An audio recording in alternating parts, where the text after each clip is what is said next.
நினைச்சாருன்னு சொன்னா ஒருவேளை இவனாதான் இருக்குமா, ஏன் சொன்னா நல்ல வாட்ட சாட்டமா இருக்கிறான், எல்லாவற்றிலும் தேர்ந்தவனாய் இருக்கிறான், இவன் தான் இருக்கும் அப்படின்னு சொல்லி நினைக்கும் பொழுது கர்த்தர் சொல்றாரு, இவன் முகத்தை பார்க்காத, இவன் சரீர வளர்ச்சியை பார்க்காத, இவனை நான் புறக்கணித்தேன். அல்லேலூயா, பிரைஸ் தி லார்ட். எல்லாரும் என்ன செய்யறாங்கன்னு சொன்னா குடும்பத்திலயும் சரி வேலை ஸ்தலத்திலயும் சரி ஏதோ ஒரு காரியத்தை வச்சு இவங்க தான் அப்படின்னு சொல்லி தீர்மானம் செய்கிறார்கள். ஆனா கர்த்தர் என்ன செய்யறான்னு சொன்னா மனுஷர் பார்க்கிற விதமாக பார்ப்பது கிடையாது. அல்லேலூயா. மனுஷர் தோற்றத்தை பார்க்கிறான், ஆனால் கர்த்தரோ இருதயத்தை பார்க்கிற தேவனாய் இருக்கிறார். அப்பதான் கேட்கிறாரு ஈசா கிட்ட, எப்பா 7 பிள்ளைங்க தானா உனக்கு, அவ்வளவுதானா உன் பிள்ளைங்களாம் அப்படின்னு கேட்கும் போது சொல்றாரு, இல்ல இல்ல இன்னொரு பிள்ளை இருக்கிறான், அந்த பிள்ளை ஆட்டை மேய்ச்சிக்கிட்டு காட்டுல உட்கார்ந்துகிட்டு இருக்கிறான் அப்படின்னு சொல்லி சொல்லுகிறான். அல்லேலூயா. இல்லங்க, நாம எங்கேயோ ஒரு மூலையில இருக்கிறோம், ஏதோ ஒரு மூலையில இருக்கிறோம். யாருமே நம்மள குறிச்சு அக்கறைப்படுற ஒரு ஆள் கிடையாதுதான். ஏன் சொன்னா அவ்வளவு ஒரு பெரிய படிப்பு கிடையாதுதான், அவ்வளவு பெரிய ஒரு வேலை கிடையாதுதான், அவ்வளவு முக்கியமான நபர் கிடையாதுதான். குடும்பத்துல எல்லாரும் தட்டி கழிச்சாங்க, எல்லாரும் உதாசீனப்படுத்தினாங்க, எல்லாரும் ரொம்ப வெறுப்பா நினைச்சாங்க.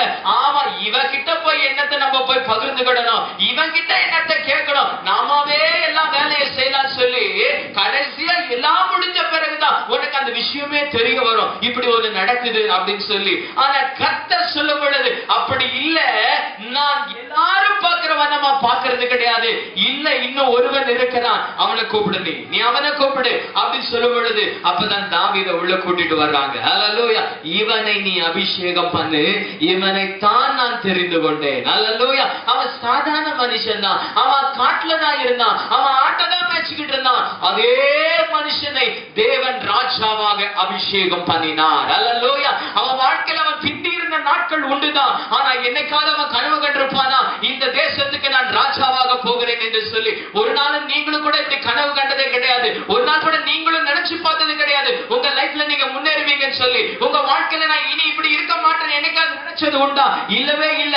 என்னாலும் உங்க ராமாயணம் என்ன தெரியுமா, நான் இப்படிதான் இருக்க போறேன், நான் இவ்வளவுதான், நான் எப்பவுமே இப்படிதான், என் தலையெழுத்து இப்படிதான், இதுதான் நீ பேசுறியே தவிர கர்த்தர் சொல்லுகிறார், உன்னை நான் அபிஷேகம் பண்ணி இருக்கிறேன், நீ இனி பிந்தின நிலைமையில இருக்க போறது கிடையாது, உன்னை வாழ்க்கையில முன்னாடி கொண்டு வர போகிறேன். அல்லேலூயா. எந்த ஆபீஸ்ல தலை குனிஞ்சு போனியோ, எந்த வேலை ஸ்தலத்துல, எந்த படிக்கிற இடத்துல நீ தலை குனிந்து போனாயோ, கர்த்தர் உன்னை முன்னாடி கொண்டு வர போகிறார். Hallelujah. Praise the lord. Hallelujah. கர்த்தர் உன்னை தெரிந்து கொண்டிருக்கிறார். அல்லேலூயா. எல்லாரும் பார்க்கிறவனமாக ஆண்டவரும் நம்மை பார்ப்பது இல்லை. அல்லேலூயா. Praise the lord. ரொம்ப ரொம்ப ரொம்ப மனசு உடைஞ்சு போய் தான் உட்கார்ந்து இருக்கிறீங்க நிறைய பேரு. ஐயோ, உங்க குடும்பத்துல எத்தனையோ நேரங்களில் உடைக்கப்பட்ட நேரங்கள், ஐயோ அந்த கேள்விகள் எல்லாம் கேட்கும் பொழுது உன்னுடைய இருதயம் சுக்குநூறாய் மாறின நேரங்கள் உண்டு. ஐயோ, ஒருவர் கூட எனக்காக பேச இல்லையா, ஒருவர் கூட எனக்கு ஆதரவா இல்லையான்னு சொல்லி நீ நினைத்த நேரங்கள் உண்டு. கர்த்தர் சொல்லுகிறார், இல்ல, இன்னையிலிருந்து உன்னை நான் நினைவு கூர்ந்து விட்டேன். அல்லேலூயா. எவ்வளவு வேதனைப்படுத்த முடியுமோ பெண்ணினால் வேதனைப்படுத்தி தீர்த்துட்டா. ஆனா அண்ணால் கசங்கி நின்ற நேரத்துல, கலங்கி நின்ற நேரத்துல, ஒரு பிள்ளை பாக்கியம் இல்லையே சொல்லி அவ வேதனைப்பட்ட நேரத்துல கர்த்தர் பின்னாடி இருந்தவள தன் வாழ்க்கையில முன்னாடி கொண்டு வர முடியும் சொன்னா, இன்னைக்கு இங்க அமர்ந்திருக்கிற எத்தனையோ பிள்ளைகள் நிச்சயமா உங்க வாழ்க்கையிலும் கர்த்தர் உன்னை முன்னிலைமைக்கு கொண்டு வர வல்லவராக இருக்கிறார். அல்லேலூயா. Praise the lord. உனக்கு ஒரு நாள் தோல்வி கிடையாது. எல்லா அண்ணமாரும் சேர்ந்துட்டான், ஒண்ணு சேர்ந்துட்டான், எல்லாரும் என்ன செஞ்சுட்டாங்க, இவனை தூக்கி குழியில போடு, இவன் இருந்தா பிரச்சனை, இவன் இருந்தா பிரச்சனை, அல்லேலூயா, இவனை குழியில போடு எல்லாம் சொல்லிட்டான். ஆனா கர்த்தர் யோசேப்போடு கூட இருந்தா. அல்லேலூயா.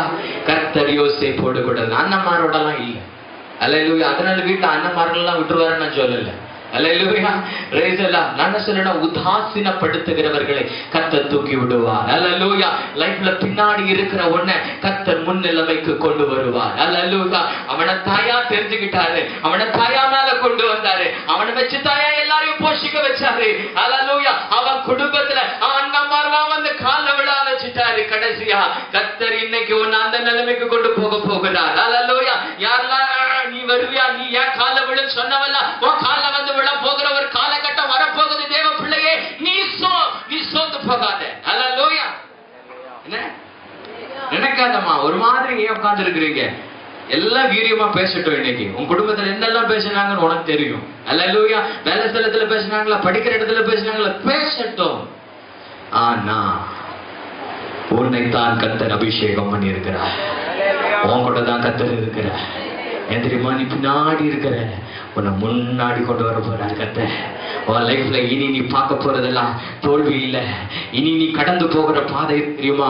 கர்த்தர் உனக்கு ஒரு ஜெயத்தை வைத்திருக்கிறார். அல்லேலூயா, அல்லேலூயா. மான்கால்கள் உனக்கு உண்டு, நீ மிதித்திடுவாய், நீ தாண்டிடுவாய். கர்த்தர் உனக்கு ஒரு பெரிய காரியத்தை வைத்திருக்கிறார். அல்லேலூயா. நீ முன்னாடி போக போற கர்த்தர் பெரிய காரியத்தை செய்ய போகிறார். அல்லேலூயா. இன்னொரு உதாரணத்தை நான் வேகமா சொல்லுகிறேன். ஆவிக்குரிய வாழ்க்கையில பின்தங்கிய நிலைமை. இது கொஞ்சம் வித்தியாசமா தான் இருக்கும். சற்று நீங்கள் பாருங்கள். வேதத்தில் லூக்கா சுவிசேஷம், Luke chapter 10.